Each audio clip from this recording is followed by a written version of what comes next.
Do you ever feel like manifestation is just another thing on your to-do list that you don't have time for?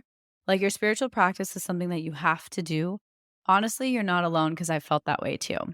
Something that's really changed my relationship with manifestation is blending it into my lifestyle so that no matter what I'm doing, I'm also manifesting. I call this manifestation as a lifestyle, and it's single handedly made the entire manifestation journey more enjoyable for me. And I've seen my desires show up with a lot more ease. Manifesting as a lifestyle has made manifestation go from feeling like a task to something I just naturally do because it's who I am. If you'd like to learn more about this, I've created a step by step guide for you. I'll link it in my show notes so you can check it out. Hey, everybody. Welcome back to the Affirmation Addict podcast. This is your host, Payal Agarwal, and today I want to talk to you about turning your day around. If you've ever had one of those days where you wake up feeling a little weird or you're still stressed from the day before, in this episode, I'm going to talk about how to turn that day around before it even gets started. And I hope this is super helpful because this is exactly where I was just a few hours ago. So that's where this episode is inspired from, and I hope you enjoy. Hi everyone, my name is Payal Agarwal, and I want to welcome you to the Affirmation Addict podcast. Affirmations have changed my life, and now it is my mission to help you use them to change yours by using affirmations every day to manifest things your way. My goal is to make affirmations attainable and accessible to every single person, including you, because you have the ability to take control and create your reality. So come with me on my journey and let's see what we can manifest together. All right. Hello, everybody. So as I mentioned already in the introduction, if you have ever woken up feeling like today's already not going to be a good day, or you just have like that lingering headache, or you just want to cry, whatever it is, if you're not having a good day, you always have the ability to turn it around, no matter how cliche that sounds. I know it's sometimes not the easiest thing to hear because we don't know how to do it. So I'm actually going to teach you how I personally turn my days around when I'm not waking up feeling my best, or even through the middle of the day, if something just triggers me, what I consciously do to turn my day around. And this is in no particular order. These are just a couple of things that work for me and a couple of perspectives and things to think about that are like food for thought that might help you the next time you get a little frustrated or are just not feeling your best. And the first thing I want to say is you always have control over the way you feel, even when it doesn't seem like it, because we get so easily reactive towards everything around us rather than taking a step back and separating ourselves from things that we're experiencing. So for example, say you get triggered by your coworker at work who is a little annoying and they say something to you and you just get annoyed at them for no apparent reason, but it just puts you in a bad mood and you're not meeting your deadlines, you're not able to complete your work, and then you just carry it home with you and you're a little frustrated and peeved the rest of the day. Rather than being peeved, it's okay to acknowledge that something so simple actually threw you off. A lot of the times we know what's bothering us, but we're often way too embarrassed to admit that something so little is actually throwing us off this much. It's kind of that ego issue. So the first thing I really like doing is just reminding myself I do have control. I can step aside and it's okay to feel my feelings. The biggest thing is you have to allow yourself to feel the feelings. Don't put pressure on yourself to feel good all the time. Don't put pressure on yourself to feel happy 100% of the time. The polarities we're experiencing are here for a reason. We've been alive for hundreds and hundreds of years. By now, if we weren't supposed to feel those negative emotions, I'm sure we would have evolved. You know what I mean? We are evolving human beings. We're evolving species. So just realize the reason we feel negative emotions, there's an actual lesson and there's a very big importance to it, which is being able to compare the good to the bad. So you're actually able to enjoy the good. If you had nothing to compare it to, you wouldn't even know what it is. And I actually talk about this a lot in my duality podcast. And so if this is a topic that is a little more difficult for you, feel free to go hit pause here and hop over to that episode. But if you kind of understand what I'm saying, you're on the same page, let's move forward. So one of my favorite things to do, aside from just feeling my feelings, like for example, letting myself cry, letting myself feel angry, and just communicating that. A lot of the times it's really hard to even explain why we're feeling the way we're feeling, and that's okay. Just communicate to whoever you're around, because a lot of the times we want to control our feelings is because we don't want to bring down the people who are near us, bring down our coworkers, bring down our family, bring down your spouse or your friends. And so just communicate, hey, I'm not feeling good, but I'm working through it, rather than holding it in and letting it boil up and just letting your mind go crazy. Acknowledge it, feel those feelings, and just own up to it, taking responsibility for your feelings rather than just complaining and dishing off the blame to somebody else or something else. So that's one of my favorite things to do, is just communicate, hey, I'm not feeling good, and sorry if I'm in an annoying mood or if I bother you or say something to you, but just I'm doing my part in communicating that I'm not feeling my best right now. Don't be embarrassed about the way you feel. Like, you have full rights to feeling any way you feel. And I think that's a big major issue most of us have, is we have this misconception that we need to be happy all the time, or we have to put on this face to be enjoyable to be around. That's something I've been recently really dealing with, that, oh my gosh, sometimes I'm not fun to be around. And that's okay. Like, it's not our job to entertain everybody around us. Another thing I love doing is saying affirmations during this time. And you can either say them or write them down. But when you're not feeling good and you want to turn your day around, I'm going to give you some of my favorite affirmations to say during this time. And that's because I think a lot of it comes from stress and comes from overwhelm. And so I want to dive into some of my favorite affirmations when you're just not feeling good, but you don't know what to do. So the first one is, I surrender to this process. The next one is, I allow myself to go with the flow. The next one is, it is easy for me to feel my feelings and feel joy afterwards. Another one is, I allow myself to just let go and feel the way I want to feel. They're all kind of similar, as you can see. It's just a lot about surrendering and letting yourself feel, like letting go of that grasp we hold over ourselves and those expectations we set for ourselves. It's just about trusting that process. And if you're kind of overwhelmed or you want to turn your day around because you're stressing about something, a really good affirmation for you to say is, I know that I'm exactly where I'm supposed to be. It's just that knowing and that knowledge that, you know what, I'm in the right place. And sometimes the right place doesn't mean you have to feel good all the time. Sometimes we have to feel not so good to get to that place of feeling good.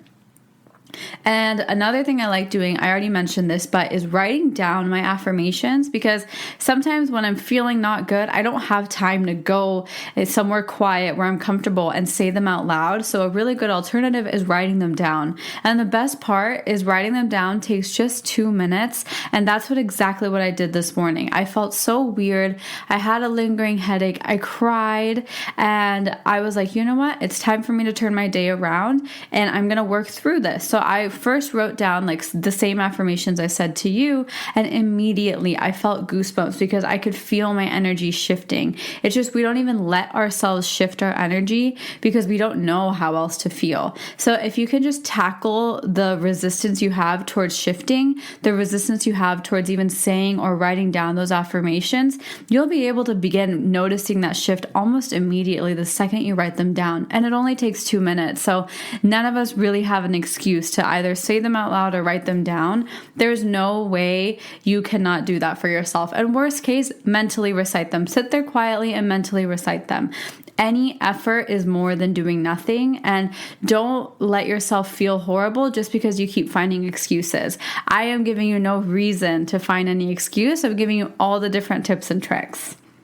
And then another thing I do is I just need to cry. I literally called my brother this morning and I called him crying for like 20 minutes and it felt great. And he explained to me, he was like, you know what? Like, you're fine. It's just this habit and emotion of just crying. And he called me out, which I appreciate so much. And sometimes just crying it out, even if you don't call someone you really respect or call someone who's comforting, you're allowed to cry. Like, trust me, ask my family. You guys know me by now.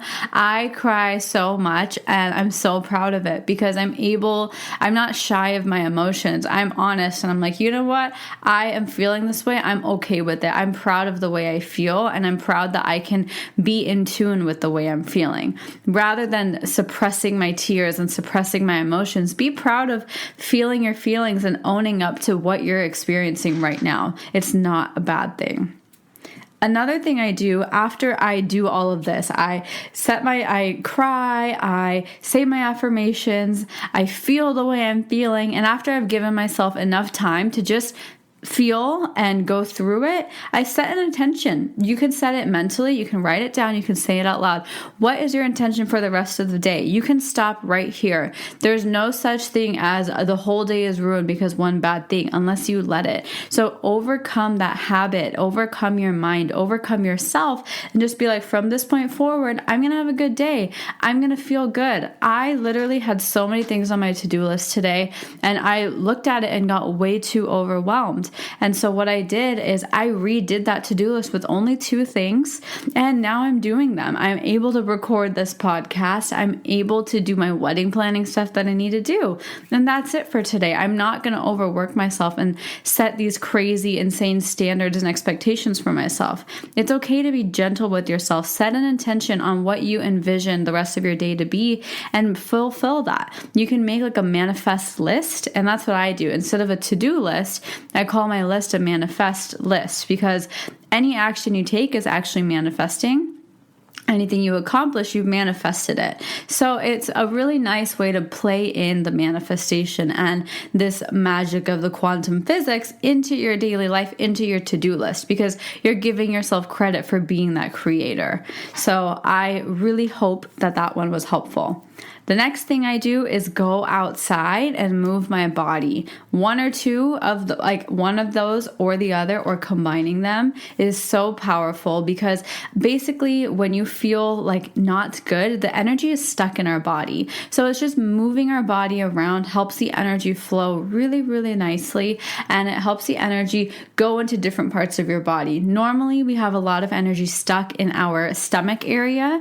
Those are like the chakras that are really like survival based. So that energy being stuck there is making you feel more fear based, is making you feel nervous. Those kind of more negative emotions come from those root chakras and the solar plexus. Those are the 2 chakras it comes from. But if you want, try and move that energy. Just visualize that energy moving up to your heart and your throat chakra and even your crown chakra to help move that energy to your higher parts of yourself.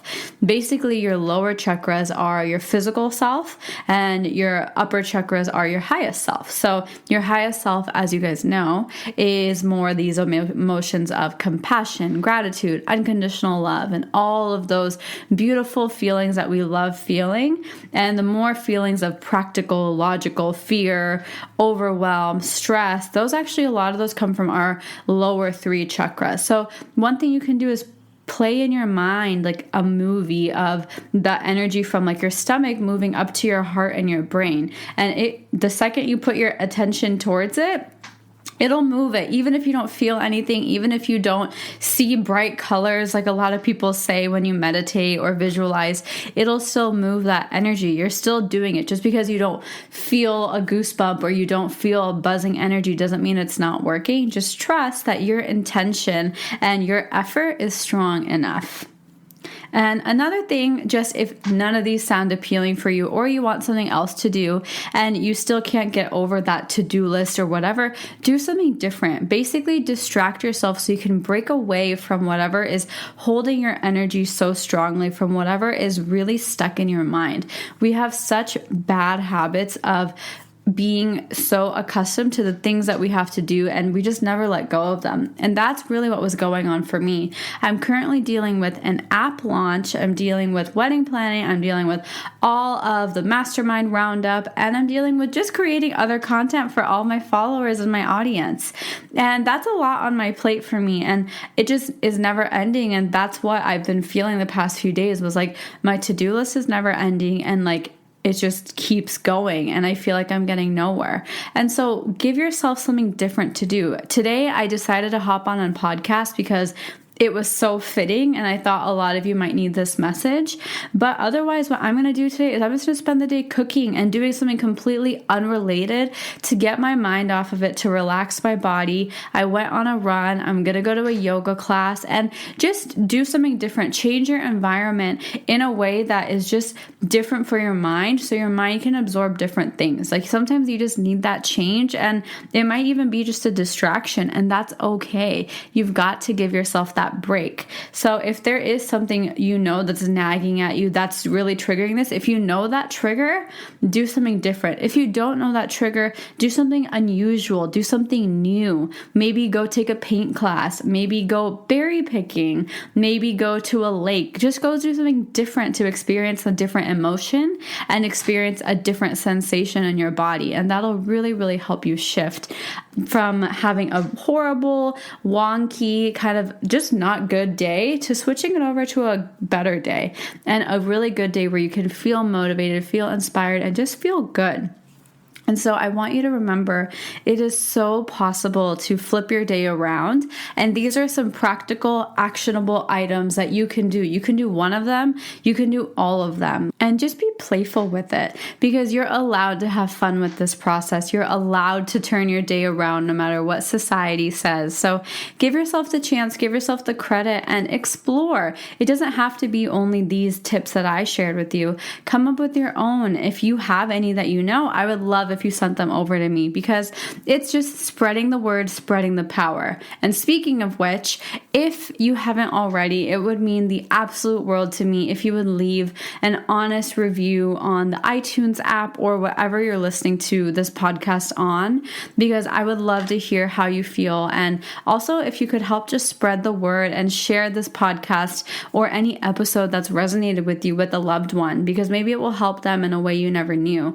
So it just means the world to me that you guys are able to help me spread this knowledge, spread these learnings that we're all going through together, to just make everybody feel more empowered and more capable of creating their own reality. Because my goal is to not let anybody feel like they're stuck and helpless. It's the worst feeling for me ever when I see someone feel that way. So my true intention in life is to take that feeling away and transform it into empowerment and channeling your own power. So I hope this episode was super helpful, and I'm so grateful that you made it all the way to the end. And just thank you for your time. Thank you for your energy. You all are the reason this podcast is still going, and just thank you for loving and supporting me. I love each and every one of you, and I hope you have a beautiful rest of your day ahead.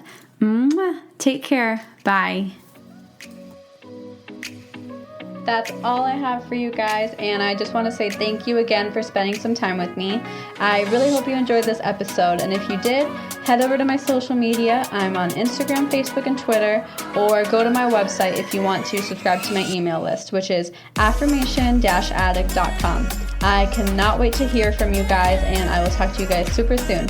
Have a good one, you guys. Bye.